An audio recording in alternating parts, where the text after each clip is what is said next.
Hey, what's going on, guys? Beast Miner here, bringing you another Battlefield 4 gameplay commentary. And this one's not on PC, actually. It was an old gameplay that I had on my console from the Xbox One a few weeks ago, probably a few months ago, actually.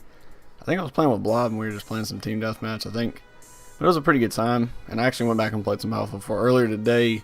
Didn't have so much of a good time, but I only played like one match, and it was just a bad connection lobby. So, you know, those things happen. It is what it is, but if you can tell by the title of this video, I want to talk really briefly about internet service providers. Now, obviously, they're a necessity if you want to game online and play and all that good stuff. Basically, have internet and do your daily activities or whatever.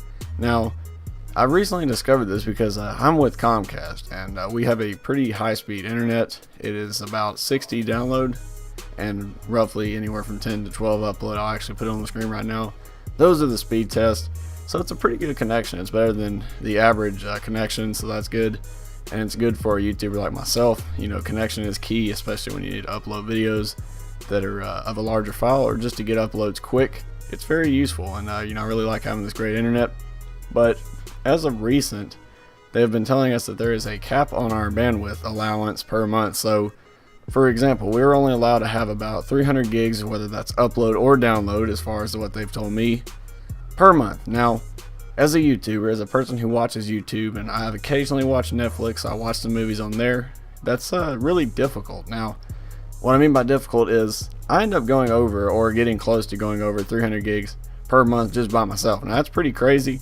Now, I know you're thinking, well, how do you use 300 gigs of usage? That's a lot of gigabytes. Now, I'm very aware of that, but if you have to think about this and take this into consideration when you watch a video on YouTube, especially if it's an HD or 1080p, or anything higher than 1080p, because some videos do go into the 1440 and 2160, otherwise known as 4K and all that, it really eats up your bandwidth allowance. Now, I understand that, to my knowledge anyways, that this isn't for everybody. Not everyone has a cap on their bandwidth, especially if it's of a really high quality, air quotes here around high quality. I don't really know if you can consider high quality if you still have a cap on your bandwidth, but nonetheless, where I'm located in Tennessee, right basically in the middle of the state, we have a cap on our bandwidth. Now, I don't understand exactly why that is. I understand that if you have a bad connection or if you're just paying for really cheap internet, it's understandable to have a cap on your bandwidth because you're not paying for that much. But if you're paying for one of the highest tier variables in your internet speed, I really think that they should at least bump it up more than the average, or you know, make it unlimited. One of the two.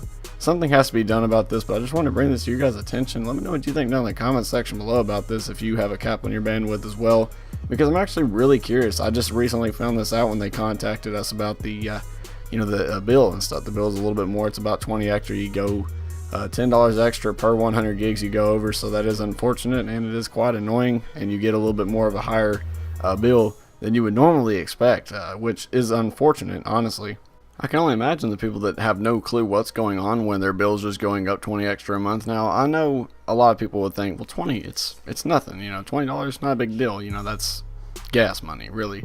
But it adds up every month. Imagine paying that. So 20 times 12, that is a big chunk of change if you consider it. If you ask me, honestly, I consider that a lot of money. And you got to think that's coming out of people's pockets without them even realizing it. They just maybe assume that, okay, you know, the average is supposed to go up, you know, for internet, just because the way internet works. Now, ISPs are extremely tricky, man. They're a tricky little thing. They're basically another devil in itself. They're very, very confusing to a lot of people, and that's why there is a wide variety of ISPs, because they found out a way to trick the system initially to where they don't have to compete really with each other, because there's not really any of them anywhere that are similar to each other in the vicinity. So that is very, very bad for us, because we need competition to make things balanced to where internet won't be as expensive. But it's expensive for no good reason. Trust me, this day and age in technology, internet's not supposed to be as expensive as it is and as scarce as it seems like it is. I know these things because I've took a lot of research into it, but I still am very curious about why there is a cap on the bandwidth. And I understand that this is in areas, you know, it may be based on location, but again, just feel free to drop down in the comments section if you have a cap on your bandwidth that you know of, and you might want to check your ISP and ask them if you got a cap so you don't go over. But you guys, of course, have an awesome day, and I'll see you in the next one. Thanks for watching.